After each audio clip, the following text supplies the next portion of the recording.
I'm sharing a summary of our care notes for May workshop topic, getting through the first weeks after the funeral. Working your way through, for many people, the first weeks and months following the funeral of a loved one are more difficult than the arrangements at the funeral home or the funeral service. Everyone has gone home and normal life for them is back rather quickly. For the immediate family, however, the grieving has just begun. Here are 6 areas we'll look at. 1. Forget normal for a while. Many folks put unreasonable pressure on themselves caused by the expectation that they should somehow be freed from the pain of what has happened, that life should return to normal rather quickly.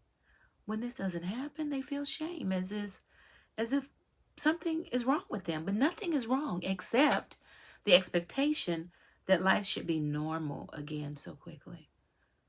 Secondly, work through the messy details with patience. Who gets what?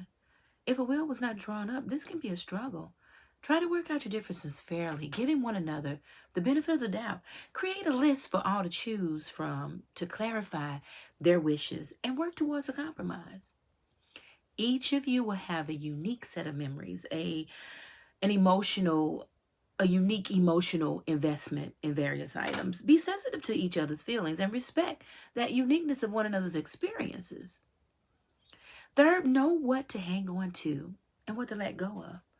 Sometimes in an attempt to hang on to that person who has died, family members have an overwhelming desire to hang on to every single thing that belonged to that person. It can be easier to let go when memories and stories are shared. Don't be afraid to hold on to your memories and share them with one another. They can be a source of healing and comfort at this time. Fourthly, we want to acknowledge the many levels of loss. If you had experienced only one loss, the death of someone very special to you, that would have been enough for a lifetime of grief work. Losses come in layers. The person you love is gone, but in addition to their income now, the loss of the house, the car, the family, advice they gave, the Friday fish fries, get-togethers, and so on. To admit that you are experiencing multiple losses can be freeing to allow yourself to deal with one loss at a time in different ways.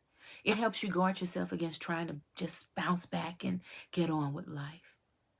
And don't be fooled by the numbness that happens. That it often happens in the first weeks. It's not the same as recovery. If you move back into your routine too quickly, you will only delay the grief work you need to do. Fifthly, you want to recognize and deal with the feelings of guilt and betrayal. In the busy weeks after the funeral, cleaning out the house, selling the property, trying to get back to work, or even smiling may seem like a betrayal to the person who has died. But ask yourself what they would have wanted. They most likely would have wanted you to do whatever is necessary as you deal with the challenges that bring loss. The obligations that come with the death of a loved one are never easy. But they are better carried out without the additional burden of unnecessary feelings or guilt or betrayal. These feelings may also be a sign that there's a deeper feeling of incompleteness or imperfection in your relationship with your loved one. Such feelings may actually be another form of grief and need to be respected and dealt with accordingly.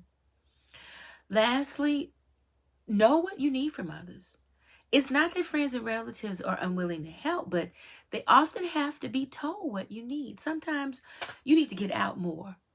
Then there are times when it's necessary to be alone as time passes.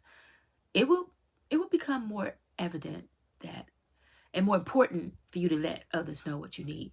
Like when the death certificate arrives and when the house is being sold or when your emotions are just so high and you're having a bad day. You want to share that. You want to share that with others and allow them to be able to support you when you need it and to leave you alone when you need that. As you enter into this cycle, you will realize that your life will be much better and your willingness to recover reflects the best of what your loved ones have given you. I want you to remember that life is only 10% what happens to you and 90% how you respond to it.